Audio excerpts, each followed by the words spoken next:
I don't think our market cap's reflecting even $40 silver yet. And $100 silver has just happened, and it's so unbelievable to people. It's going to take a while for that to settle in. Then the dominoes are going to go. The developers are really, at that stage, I got to believe that those producers are really going to take off. And the developers and explorers will follow right behind them.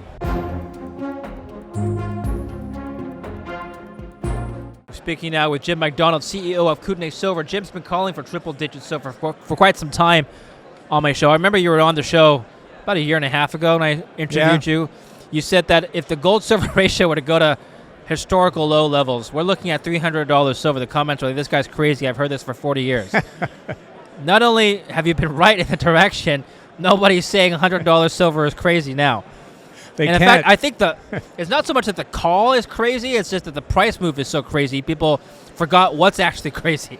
Yeah. So what was your initial reaction to seeing $100 for the first time ever? Oh, it's pinch me. Like, as you mentioned, we've been calling for this kind of move for a long, long time. And we'd also saying along the way that when it happens, it's going to be fast. That historically, that's the way it goes. It just when it breaks to the upside, it really goes fast. You did say once it hits 30, it hits 50. Yeah. You said that on my show. Once it hits 50, it moves up very quickly. You didn't give an exact timeline for 100. Nobody knows when. No, you don't know. Like, you just don't know. Well, let me just put it this way. Did it happen sooner than you expected? Just when you're thinking about it to yourself? Yeah, yes, it did. I mean, faster. Once it broke 50 and got into new highs, then it was anyone's guess as far as we were concerned where it would go and how fast next. So did not expect that kind of acceleration, that's for sure. I mean, that's a very, very compressed time frame we're talking about. 12 months ago, we were flirting with somewhere down in $30 silver, so. Investors want to know if this bull run's here to stay. How would you go about answering that question? Oh, yeah, absolutely. So if you look at the run from 2000, roughly, let's say 2002 to 2012, you had silver at hovering around $4 for a long, long time and under even. 2002, it started to make its march up. It hit new highs at just over 50. Then it broke down, but it broke down to basically a band that was hovering around $20. So that was the new level. So the old level was sort of sub $4, the old base. The new base after that particular bull market was 20 and change. Yeah. So this time, the new level is going to be, we don't know yet. Don't know how far the silver is actually going to run because there's some very big structural problems with shortage, because they've been running deficits for several years, tightening up that above ground stock's been getting tighter and tighter and tighter and harder to get. I think that's why a lot of this explosive action is occurring. Then you've got some central banks buying silver now. You didn't have that before. So a lot of things that come together. What do they need for silver? Like what use case do they have for silver, the central banks? Oh, it's a monetary metal, just like gold. Yeah. Is there a narrative we can assign as to why silver moved so quickly, so recently? The people that have been calling for $100 silver, not just you yourself, but a lot of people in the industry several years ago, why didn't it happen in, let's say, 2020 when there's monetary debasement of the currency during QE? Why is it happening now?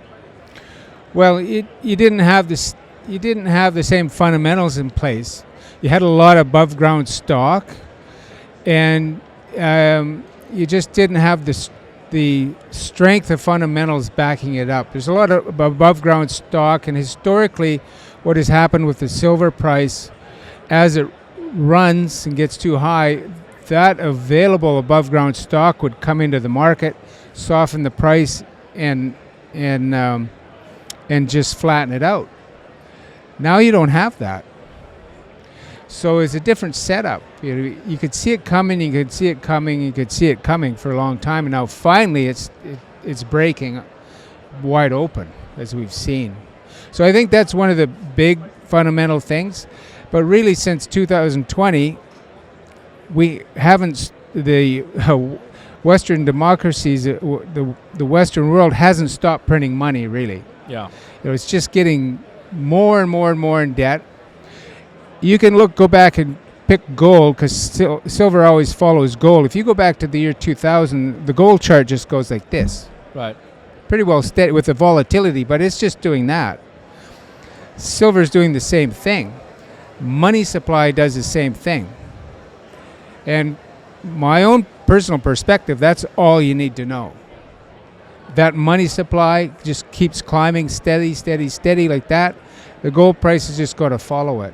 And now with all the geopolitical uncertainty and friction that we have today, it just drives more people to want to have a safe haven asset and hold it, in addition to these other factors. Yeah. Export restrictions on silver from China possibly also helped.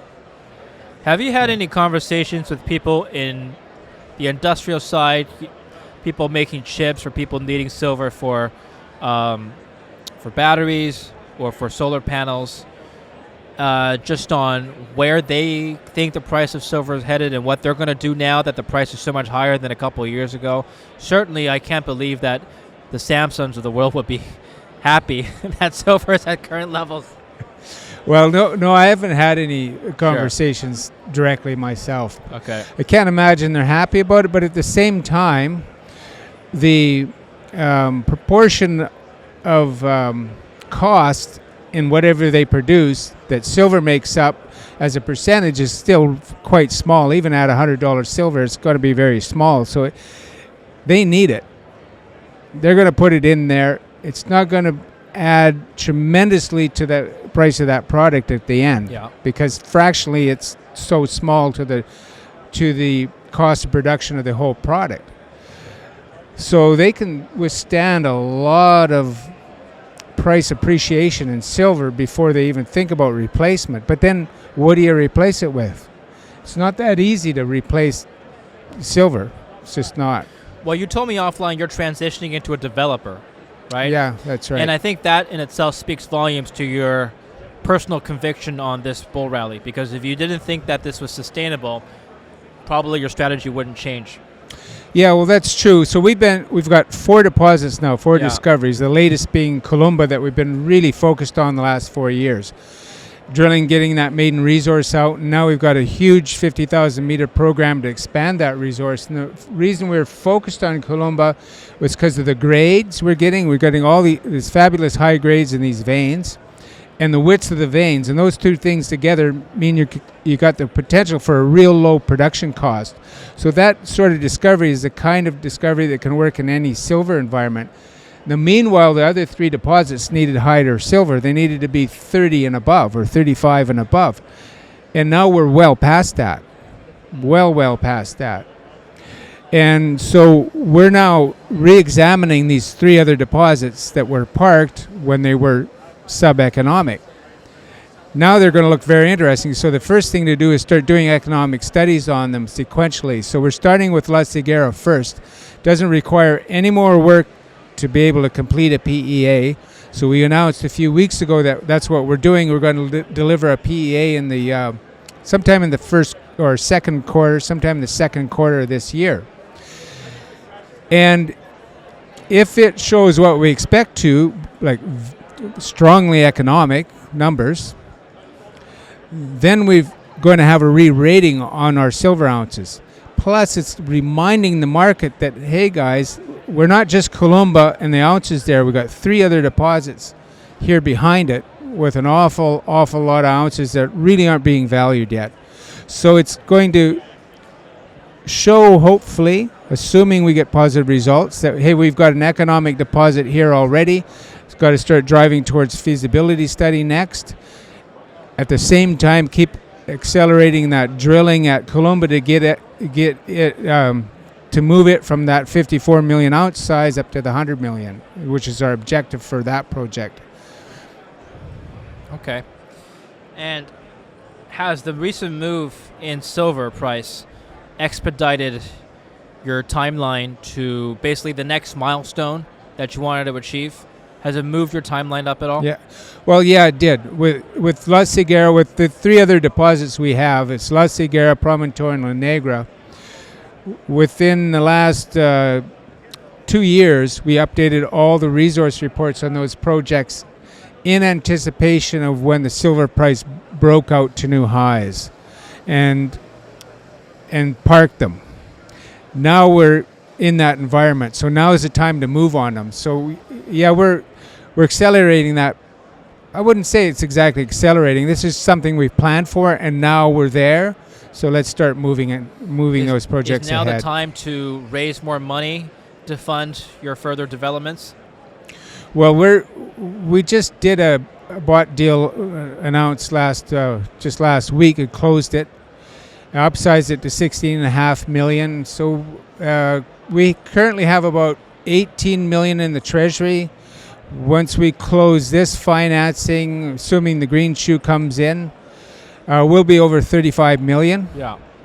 And we have from February until May 3 sets of warrants expiring from $1.10 to $1.58, which would bring in about another $13 to $14 million.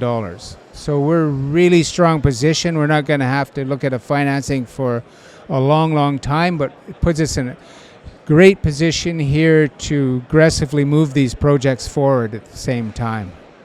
I was talking to a few miners earlier before you, and a common theme that they've talked to me about is the fact that not only yes, the price of the stock has gone up, but it's still not reflecting the true net asset value of the deposits. Even at $5,000 gold, they're at $5,000 gold, their stock should be at like 8 times the current market cap. Yeah. So even though your stock's up 100%, why isn't it being reflected? Why is this $100 silver price not yet reflected in the market cap, if you think that's the case? Why is the market still not discounting it properly? Well, I don't think our market cap's reflecting even $40 silver yet. And $100 silver has just happened, and it's so unbelievable to people. It's going to take a while for that to settle in. But think of this, talking in terms of the silver market. In the third quarter, the silver producers, now we're not a producer, so that the sequence in these markets is always the producers go first. They make the big moves, and some of them have made some really big moves. Yeah. They're still undervalued. Next are the developers, and then the explorers. So we're just transitioning from that explorer, discoverer to a developer. So we're going to be coming behind the producers. Now, the producers in the third quarter of this past year were making an awful lot of money, and the average silver price they were getting was around $40. So the fourth quarter they're going to be making even more money. But when they report the first quarter of this year, whatever they made in the third quarter, they're adding $50 or $60 an ounce to every ounce of production, right to the bottom line. These companies are going to have so much money so quickly, it's going to be absolutely incredible. Then the dominoes are going to go. The developers are really, at that stage, I got to believe that those producers are really going to take off.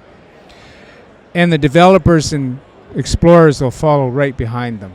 That's my personal view. So you have a number of deposits, and now that you've just finished your bought deal, how would you prioritize which projects to allocate more capital to? Walk us through that decision-making process. Yeah, so we're still got the priority on Columba and growing that to 100 million ounces. That's a big priority. Yeah. But now we're launching on this PEA with La Ciguera. It doesn't require any more work. It's got size and it's got grade. And it's got a lot of upside to it in increasing the ounces that are there. So we wanted to get this PEA in first, which will be sometime second quarter. See what those results are, and if they're as positive as we think we are, accelerate that to pre-feas or even right to feasibility. Yeah. start to show it's economic, start to show we can build a mine, start taking all the steps necessary to be able to build a mine. These projects are operating in Mexico. For context for the audience, tell us about some of the pros of operating in that jurisdiction. Well, Mexico is an incredible country to be exploring, and the mineral wealth, first of all, is just incredible.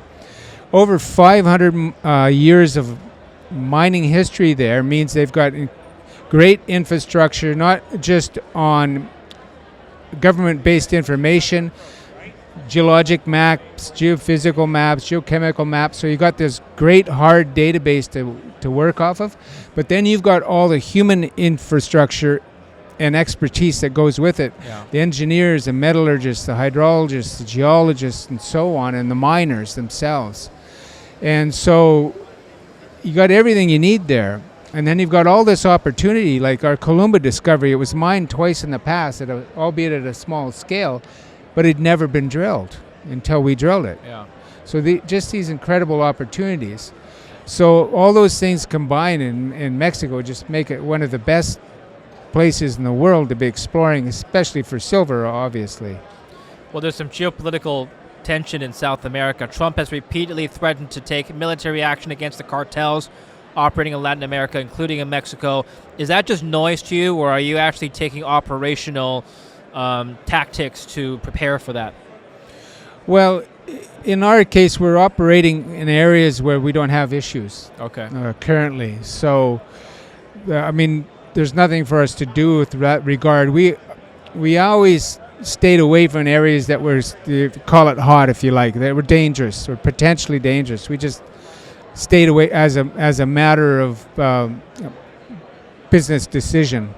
Just stayed away from those areas. So but you're not increasing security. We're moving personnel around because we don't need to. There's nothing changing on the ground where we are, and it's quite secure. So, with regard to that, there's really nothing for us to do because we don't need to do anything. Okay.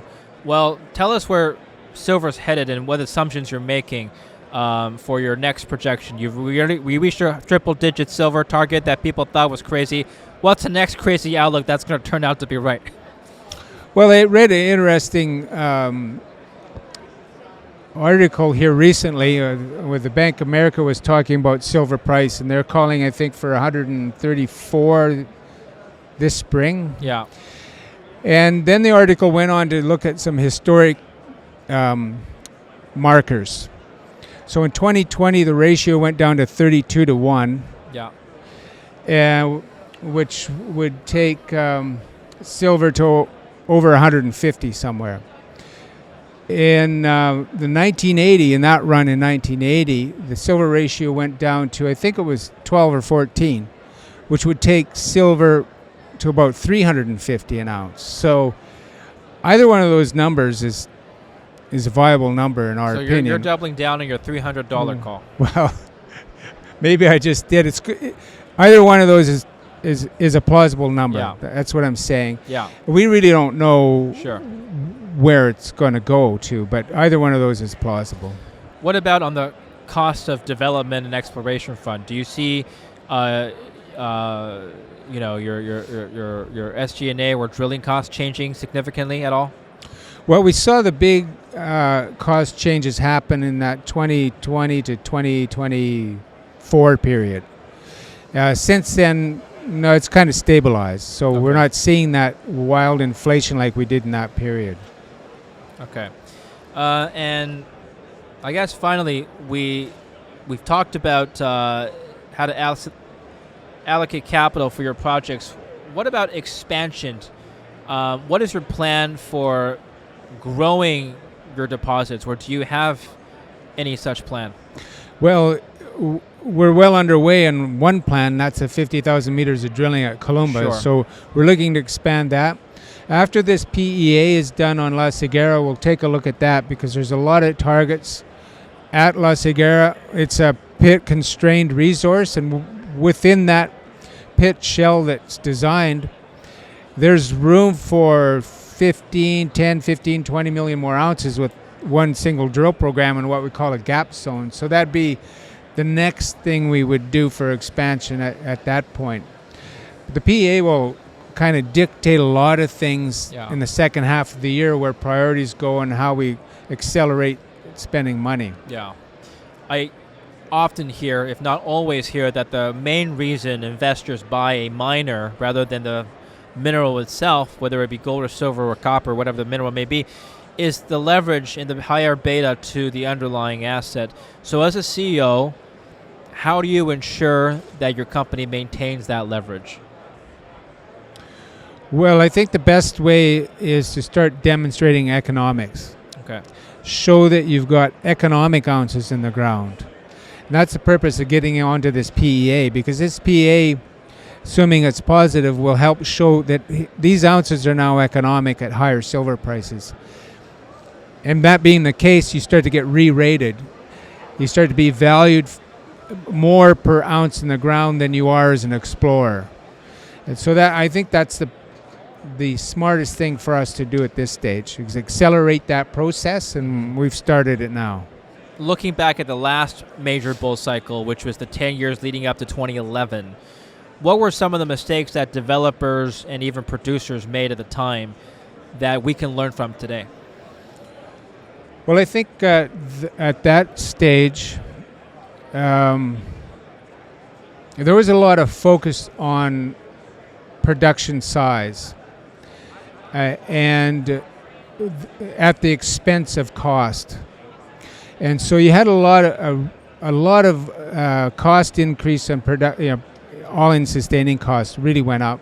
At the same time, the metal was going up. So there wasn't, and the market was so good, they're making so much money, there wasn't a lot of discipline on that side. We're talking about miners now. Yeah. So I think that was the biggest mistake. But this time around, I mean, when the price pulled back on gold down to $1,000, $1,100 an ounce, suddenly all those miners had to tighten up the belts and really start to focus on that cost structure. That's been done. This time around, there's a lot more discipline in the industry with regard to that. So I think that as an industry, that was probably the biggest thing to see. Explorers, developers suffer from a similar thing. When right now there's a lot of money available for explorers or developers, and it's easy to start spending more and more without discipline when it's like that. And so you got to really be careful on how much you're spending, how fast you're spending, and what you're spending it on, because what you want to be spending it on, as you've been touching on here already, increasing the value of the company, increasing the quality of those ounces that you have. So that's really where you want to focus your efforts. I think that is a lesson for all businesses, not just miners. You see that in the tech industry as well, over-hiring when their stock prices were soaring, and then following the over-hiring during the pandemic, for example, and then having to lay a lot of people off in the last recent years. As a business leader, just business strategy overall, how do you balance expansion and growth versus cost discipline, especially in a time like this when everyone's excited? Well, I think you got to look at your assets and the metal price environment that you're in, and evaluate which are the best your assets. What can you what should you be spending money on? Yeah. Prioritize that, and once you get those priorities in, focus on that. It's easy to get excited and start to think of expansion, think of more acquisition, think of doing everything at once, because you can get the money to do all 4 of our projects at one time now. But now you're going to have a real problem with just personnel, getting quality personnel to work on these projects. So you got to be really disciplined, make a priority. We're going to work on these projects first, get them to this stage, look at the results, decide on the next round. Yeah. Do you ever have a discussion with your shareholders where maybe they want one thing and you say it's not the right time for that, and how do you resolve that difference? I'll give you an example. I was talking to another miner earlier, and his investors were asking him at $20 a share, $20 an ounce when silver, the $20 an ounce, to start thinking about development, which is what your company's doing right now, and he said, no, that's too soon. Let's focus on acquisition then. That turned out to be the correct call because now he's making that transition. Do you ever have these conversations with your shareholders? Yeah, all the time. Yeah. Shareholders, advisors, the board. Yeah. And the interesting about shareholders in a company, well, they're not necessarily all aligned. Yeah. Different shareholders have different objectives and different objectives of the company. So it's, there's a difference between the best interest of the company and the best interest of the shareholders. If you think of the shareholders all as one sort of amalgamated homogenous group, then their interest and the company's interests are the same, but you've got all these different shareholders. So it's interesting talking to shareholders because they quite often have different perspectives of what they think is most important. Yeah. So my final question then is, last time we spoke, your objective was to one day still sell the company. Is that still your primary objective? And if so, what would change your mind on that? Yeah, that is our primary objective. But and to do that and get the maximum value, we want to start pushing our projects down the path of economic studies, PEA, pre-feast, to do a couple of things. And not only that, then start doing all the other work, geohydrologic, geotechnical, all the things that go into the feasibility and permitting that de-risk the project along the way. So all that work you're doing is de-risking, increasing the value. So that when it gets to the time somebody wants to buy the company or buy a particular asset, you're going to get a better price. Okay, great. Well, where can we follow you and your company for the next milestone? Okay, well, follow us on the TSX.V and our website, www.KootenaySilver.com. Our ticker symbol on the TSX.V is KTN. And we also trade over the counter, QTCX, KOOYF. Okay. Well, make sure to click on the website, link down below for more information on Kootenay Silver. Thank you so much for coming on the show, Jim. And David, congratulations once again on your call. Yes, thanks a lot. Thank you for watching. Don't forget to like, subscribe.